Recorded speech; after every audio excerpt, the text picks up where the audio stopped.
Kita anak Cindelaras dari Jawa Timur. Kerajaan Jenggala adalah kerajaan yang makmur. Namun, semenjak rajanya yang bernama Raden Putra memiliki selir, semua jadi berubah. Kerajaan yang tadinya tenang, kini selalu bermasalah. Selir raja yang iri dengan permaisuri menjadi dalang semua masalah tersebut. Selir raja ingin mengusir permaisuri dari istana. Suatu ketika, selir bersama tabib raja memfitnah permaisuri. Maaf Paduka, seseorang menaruh racun ke dalam minuman selir. Tidak ada pelayan Paduka yang berani masuk ruangan ini kecuali permaisuri, kata tabib dengan meyakinkan. Raden Putra sangat terkejut dan marah mendengar itu. Ia memerintahkan patihnya untuk membuang permaisuri ke hutan. Untunglah Sang Patih adalah seorang yang bijaksana.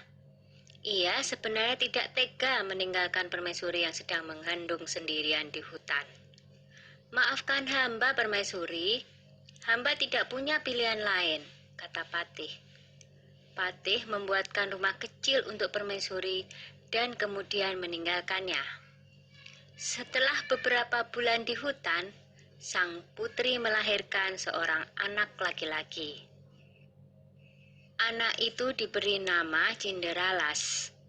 Karena lahir dan tumbuh di hutan, Cindelaras berteman dengan binatang-binatang di hutan itu. Suatu hari, di saat asik bermain, seekor burung Raja Wali menjatuhkan sebutir telur.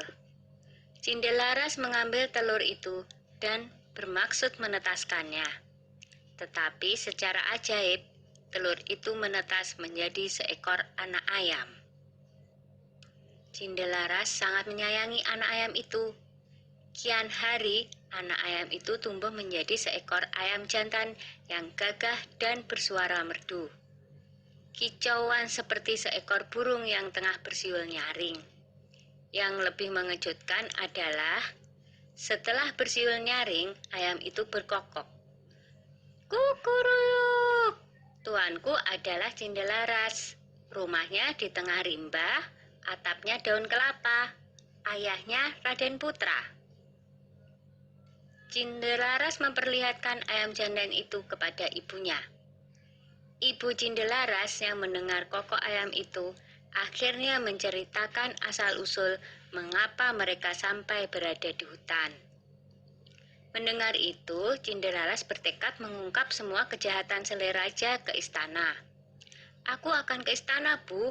Aku yakin kebenaran akan menang, dan kejahatan akan mendapatkan hukuman yang setimpal. Setelah diizinkan oleh ibunya, Cindelaras berniat pergi ke istana membawa ayam jantannya. Dalam perjalanan, ada beberapa orang yang sedang mengadu kokok ayam mereka. Cindelaras kemudian dipanggil oleh orang-orang itu. Ayo, kalau berani, adulah kokok ayam jantanmu dengan ayamku. Ayam siapa yang paling keras suaranya? Tantang orang itu. Baiklah, jawab Cinderaras. Ketika diadu, ternyata ayam jantan Cinderaras berkokok lebih keras. Ia mengalahkan semua lawannya satu persatu. Ayam Cindelaras tak terkalahkan. Berita tentang kehebatan ayam Cindelaras tersebar dengan cepat hingga terdengar oleh Raden Putra. Raden Putra penasaran dengan kokok ayam milik Cinderaras. Ia menyuruh Hulu Balang untuk mengundang Cindelaras ke istana. Hamba menghadap Paduka, kata Cindelaras dengan santun. Anak ini tampan dan cerdas.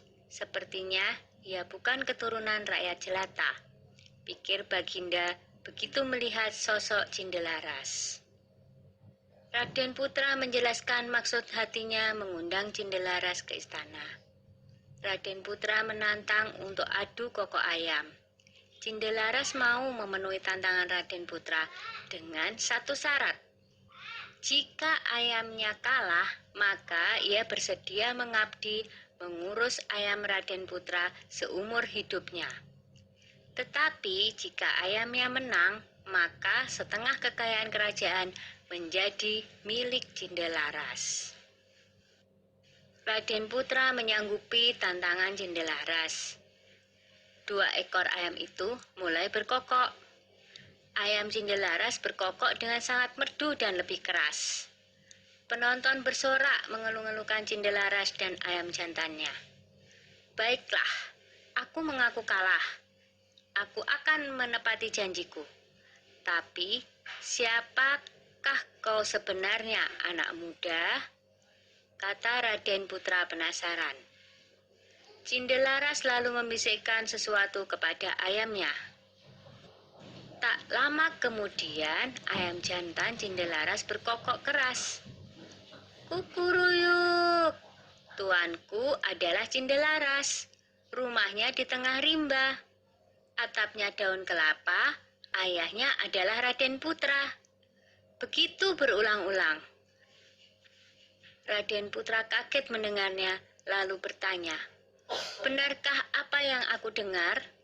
Lalu Cindelaras menjawab, "Benar, Baginda. Hamba Cindelaras. Ibu hamba adalah permaisuri Baginda." Bersamaan dengan itu, sang patih segera menghadap dan menceritakan semuanya. "Aku telah melakukan kesalahan," kata Baginda Raden Putra.